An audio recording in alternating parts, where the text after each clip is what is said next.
Good morning, myself Ravi Bhushan Misra.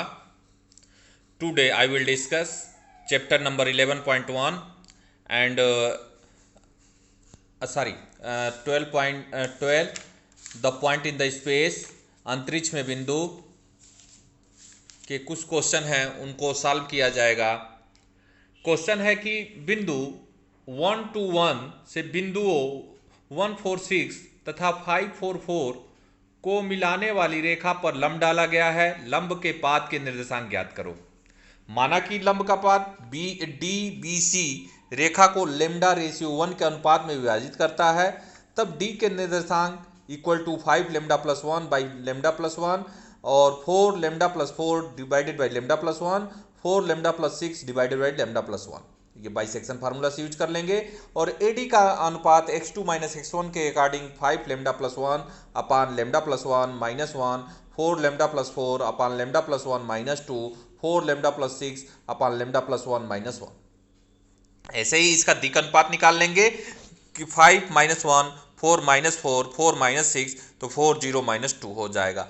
You know that कि AD perpendicular है BC पे, तो 4 lambda upon lambda plus 1 multiply 4, 2 lambda plus 2 upon lambda plus 1 multiply 0, 3 lambda plus 5 upon lambda plus 1 multiply minus 2 equal to 0, तो 16 lambda minus 6 lambda minus 10 equal to 0, तो lambda equal to 1। अतः 1 से D के नियामक lambda equal to 1 रखने से हमें 3 4 5 मिल जाएगा। ऐसे ही एक क्वेश्चन है, बहुत इंपॉर्टेंट क्वेश्चन है, क्वेश्चन नंबर 7 और 8 दोनों इंपॉर्टेंट है। क्वेश्चन नंबर 7 है, एक रेखा निर्देशांक अक्षों के साथ बराबर कोण बनाती है, उसकी दिक्वज्या ज्ञात करें। 2 नंबर में ये क्वेश्चन आ सकते हैं। यदि रेखा से अल्फा बीटा गामा से कोण बनाती है, यदि रेखा अल्फा बीटा गामा से कोण बनाती है, तो करना ये होता है कि अब हम जानते हैं कि cos alpha equal to cos beta equal to cos gamma, तो l equal to m equal to n, ठीक है। और you know that l square plus m square equal to n square equal to 1। और ये भी जानते हैं जब हमारा यल इक्वल टू यम है, यम इक्वल टू यन है, तो ये भी तो हो सकता है कि यल इक्वल टू यल और यल इक्वल टू यल। तो यही हम कर देंगे यल स्क्वायर यल स्क्वायर यल स्क्वायर। कहने का मतलब ये कि अगर हम यल स्क्वायर करते हैं, ये तीनों l square plus l square plus l square equal to 1, इन तीनों को जोड़ लेते हैं तो 3 यल स्क्वायर इक्वल टू 1 होगा, यल इक्वल टू प्लस माइनस 1/3, ठीक है। तो इसका दिक्वज्या क्या हो जाएगा, प्लस माइनस 1/√3, प्लस माइनस 1/√3 और प्लस माइनस 1/√3। ऐसे ही हम क्वेश्चन नंबर एग्जाम्पल नंबर 8वां देखेंगे। जो एग्जाम्पल नंबर 8वां है वो भी sine square plus alpha plus sine square plus beta plus sine square plus gamma equal to 2। तो इसको भी जब हम सॉल्व करेंगे तो ये होगा l square plus m square plus n square equal to 1, l square plus m square plus n square equal to 1। तो हम जानते हैं कि cos square alpha plus cos square plus beta plus cos square gamma equal to 1। ये भी हम जानते हैं कि cos square theta equal to 1 minus sine square theta, जिसका हम यूज कर लेंगे। और यही यूज करके हम फिर से इसकी वैल्यू यहाँ पे रख देंगे, 1 minus sine square alpha 1 minus sine square beta 1 minus sine square gamma. ये भी कंफर्म है, जब sine square alpha sine square beta sine square gamma इस साइड आएगा तो हमारा प्लस हो जाएगा, और ये हमारा 1 1 1 ऐड होकर 3 माइनस 1 इक्वल टू 2। और यही हमें प्रूफ करना था, ये हमारा प्रूफ हुआ।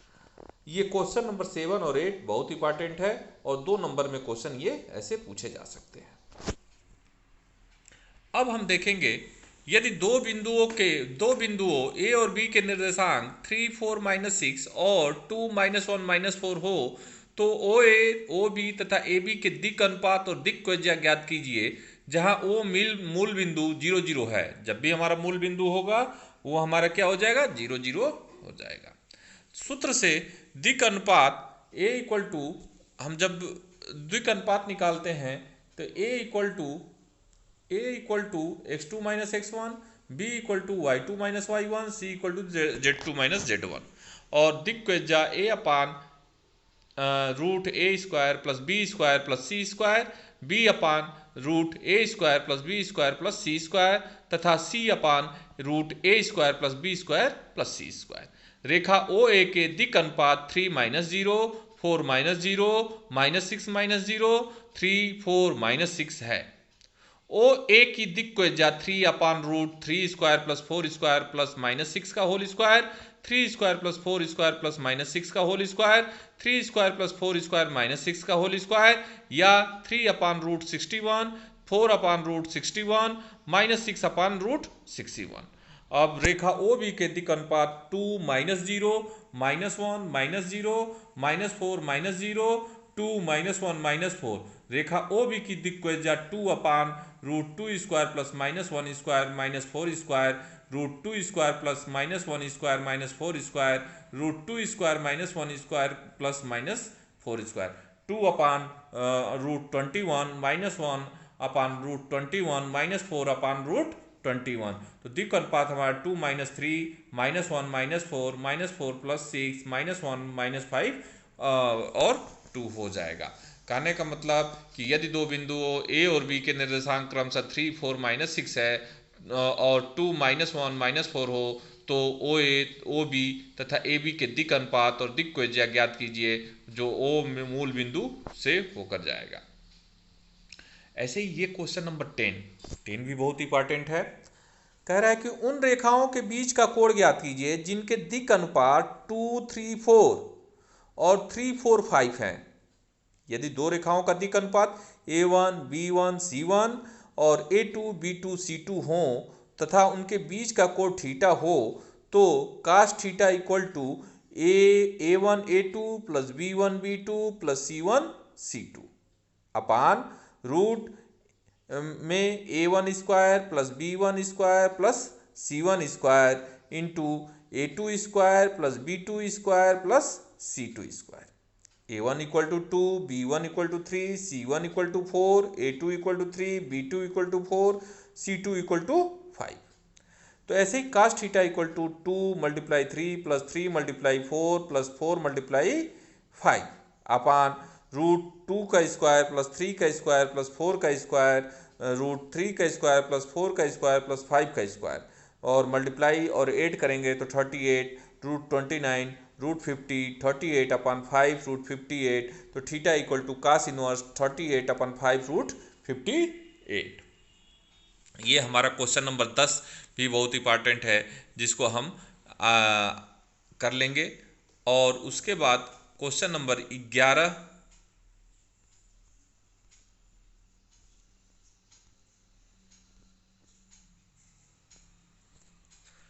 क्वेश्चन नंबर 11 कहता है कि यदि एक रेखा x और y से क्रमशः π/4 π/3 कोण बनाती हैं और इसका z अक्ष से कोण बनाती हैं तो इसका z अक्ष से कोण ज्ञात कीजिए। हम जानते हैं यदि कोई रेखा x y तथा z अक्षों से क्रमशः अल्फा बीटा गामा कोण बनाएगी। ये भी जानते हैं कि cos square alpha plus cos square beta plus cos square gamma equal to 1। यहां दी हुई रेखा x अक्ष से π/4 y अक्ष से π/3 x अक्ष से π/4 y अक्ष से π/3 और अल्फा इक्वल टू क्या होगा π/4 beta equal to π/3। Alpha beta का मान समीकरण 1 में रखने पर जब इसमें हम अल्फा बीटा का मान रखते हैं तो π/4 π/3 और इसी cos गामा का वैल्यू हमको निकालना है। अब ये बताइए कि π/4 cos π/4 45 की वैल्यू 45 की वैल्यू 1/√2 π/3 1/2 और cos स्क्वायर गामा जब इसको सॉल्व करेंगे तो ये आएगा cos square gamma cos gamma equal two plus minus 2 मतलब कि cos π/3 मतलब 30 की वैल्यू 1/2 होती है और माइनस 1/2 2π/3 की वैल्यू 1/2 होती है। उसके बाद हम करेंगे ये कि अब हम इनके अनुपातों को समांतर होती है, अतः ए बी और सी डी का समांतर होगा और इनके दिक् अनुपात को निकाल के ए बी क्यू के परस्पर हम लंब कर देंगे। ये क्वेश्चन नंबर 11वां कोड हमारा हो गया। उसके बाद हम सीधे आएंगे क्वेश्चन नंबर 13। अब कह रहा है कि बिंदु P Q R S के निर्देशांक 3, 4, 5, 4, 6, 3, -1, 2, 4, 1, 0, 5 है, तो PQ का RS पर प्रक्षेप ज्ञात करें। प्रोजेक्टाइल मतलब प्रोजेक्शन ज्ञात करें। जब ऐसा होगा तो करेंगे ये कि यदि RS दिक् अनुपात ABC हो तो A = 1 - 1, B = 0 - 2, C = 5 - 4। A B C की वैल्यू हम निकाल लेंगे। ए बी सी की वैल्यू निकलने के बाद करेंगे ये कि A = 2, B = -2, C = 1, तो आर एस की दिक् त्वचा निकाल लेंगे। जब दिक् त्वचा निकालते हैं तो आप जानते हैं यल की वैल्यू निकालेंगे, यम की वैल्यू निकालेंगे, यन की वैल्यू, और यल की वैल्यू निकालने के लिए यल = A/√A² + B² + C², यम = B/√A² + B² + C², यन = C/L² + B² A² + B² + C²।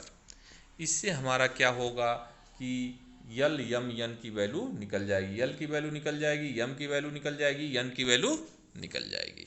जब यल यम यन की वैल्यू निकलेगी तो वो हमारा होगा 2/3, 2/3, -2/3, 1/3।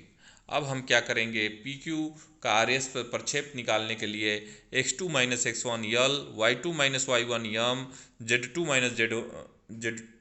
z1 = यम। याद रखे रहें कि यहाँ पे z2 - z2 ना होगा, z2 - z1। ठीक है, तो ये हमारा हो जाएगा 1/3। तो इसको सब मान पुट करेंगे तो 2/3 - 4/3 - 2/3 तो = 4/3 ये हो जाएगा। उसके बाद हम एक्स वाई का भी ऐसे ही प्रक्षेप निकाल लेंगे और करने में 7वां 8वां 9वां भी हो ही गया, 10वां।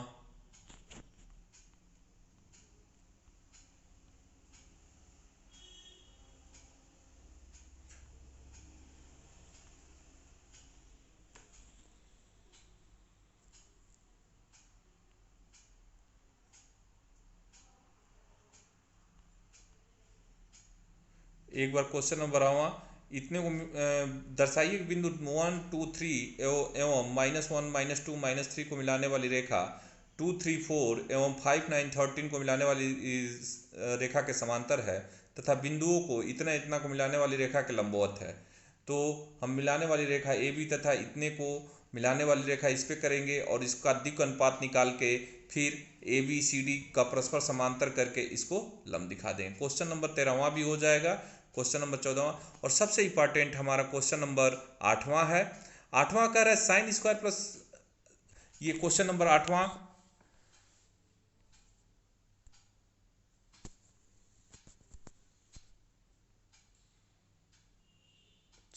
क्वेश्चन नंबर 8वां भी इंपॉर्टेंट है। 8वां आप लोग क्वेश्चन सॉल्व करें, ये भी 2 नंबर में आ सकता है। क्वेश्चन नंबर 8वां, 10वां बता ही दिया गया, 11वां। ठीक है, इसमें लगभग टोटल एग्जाम्पल बता दिए गए हैं। इसके बाद अगर इसके एक्सरसाइज के क्वेश्चन को हम डिस्कशन कर लेंगे और जो भी होगा इसके लगभग एक चीज़ और जान जाओ, जितने 11.1 के एक्सरसाइज हैं, जितने क्वेश्चन हैं, सब एग्जाम्पल बेस हैं। अगर आप एक एक क्वेश्चन एग्जाम्पल बेस सॉल्व कर लेते हैं तो कन्फर्म है कि आप इस क्वेश्चन एक्सरसाइज को भी सॉल्व कर लेंगे। ठीक है, थैंक यू।